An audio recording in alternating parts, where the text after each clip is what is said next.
Live from Fargo and serving you on TV, online, and on the go. This is Valley News Live at noon. Many of us know the struggle is real today. This is what a lot of people are dealing with right now. Whether you're stuck in the driveway or on the side of the road, we're all digging out from a system that dumped inches of snow in the region. Hi, everyone, and thank you for joining us this afternoon. I'm Jordan Schreier. We continue our team coverage of the spring snowstorm, and Valley News Team's Maddie Jelseth is live with a few people who helped pull out over half a dozen vehicles that were snowed in. Maddie?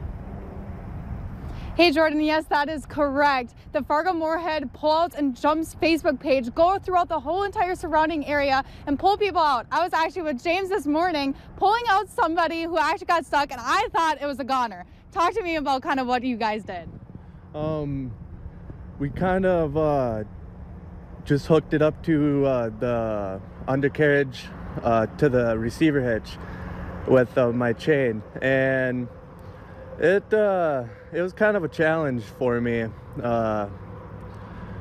but it took about 5 minutes before we were able to finally pull her out, and that's about it on that department.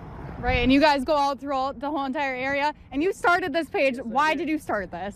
Just started it to give back to the community. Wanted to make a change in a sense to all the tow truck companies charging people outrageous amounts of money just for a simple pullout. So might as well, give back to the community when you can. Obviously, up here, I got to help everybody out.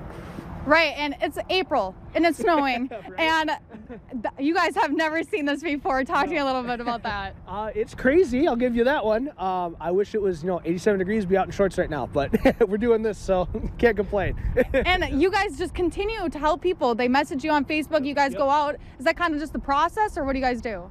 We'll post something on Facebook saying that we're available, and then we'll start getting messages from people, and then we start talking to them, and we're over there pulling them out. Right, and talk to me. You guys aren't liable for anything that happens because you guys are a free service. Yep. Make sure you guys stress on that. Yep. So the big thing with us is we are a free service. So we will ask you if you want us to hook up to you. We'll give you a once over, make sure kind of everything looks good if we can attach to it. If we cannot attach to your vehicle, I will let you know 100%. Well, I'm not going to attach to it. I'm not going to be liable. But we can try and push you out. If that doesn't work, I always recommend calling AAA. Perfect. Back to you, Jordan. All right, Maddie Jelseth reporting live. Thank you very much this afternoon. The Polk County Sheriff's Office says someone is having an extra rough day. They posted this picture on their Facebook page. This morning, it showed a Chevy truck in a ditch, as you can see, full of water. The department says the roads are slick, and if you go into the ditch, you're probably going to end up in water. They say to slow it down and take your time. And even if you have all-wheel or four-wheel drive, the roads are still dangerous. This Jeep right here hit the ditch near Breckenridge this morning. Authorities say they're still responding to crashes and slide-offs throughout the area.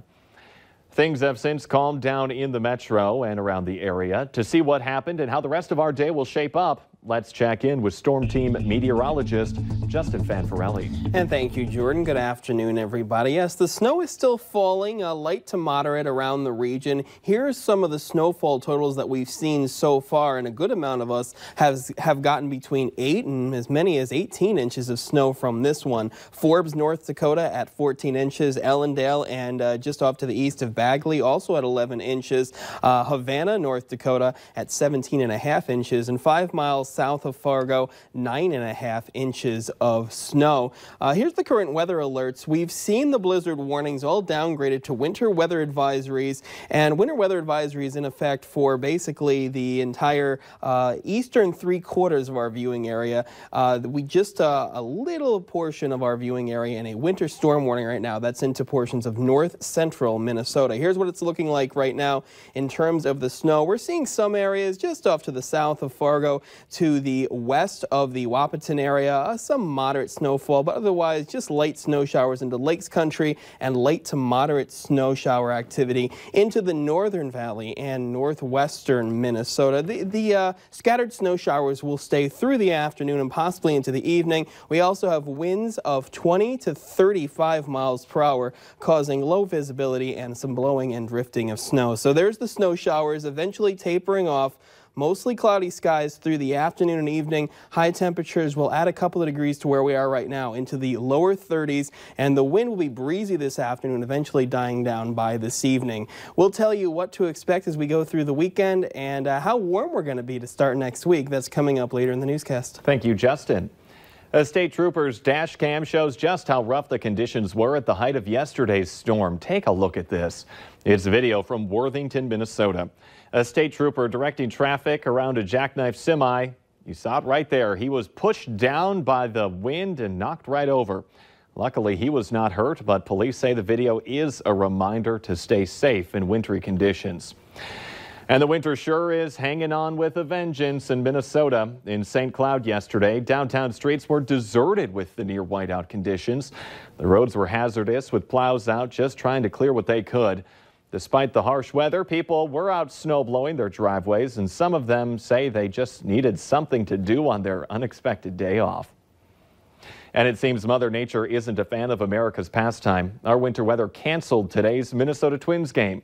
The game was supposed to happen at 7:10 this evening, but it will now be made up on Saturday, May 11th. If you bought tickets for tonight's game, you can use them at that makeup game or for any regular season's Twins game. We're following a developing story this afternoon. A child is in the hospital in the Twin Cities after a woman says her child was thrown from the third-floor balcony at Mall of America. Other reports from our sister station says onlookers saw a large amount of blood and authorities performing CPR on the victim. Stay with us as we follow this story. We have new information this afternoon on the deadly hit and run in Grand Forks. Police are now offering a $2,500 reward for information leading to the suspect.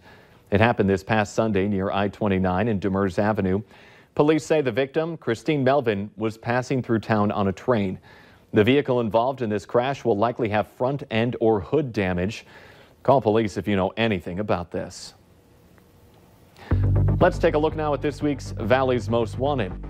Police say 48-year-old Christopher Doss is wanted for a probation violation on a controlled substance charge. Call your local law enforcement if you have any information about him. Today, Minnesota Governor Tim Walz signed a bill that will require Minnesota drivers to use hands-free devices if they're on the phone while behind the wheel. The bill cleared its final legislative hurdle yesterday. The final version dropped a provision that would have allowed for phones tucked under headwear such as hijabs. The new law will take effect August 1st. It will carry a $50 fine for the first violation and a $275 fine after that. Minnesota already bans texting, emailing, and web browsing while driving.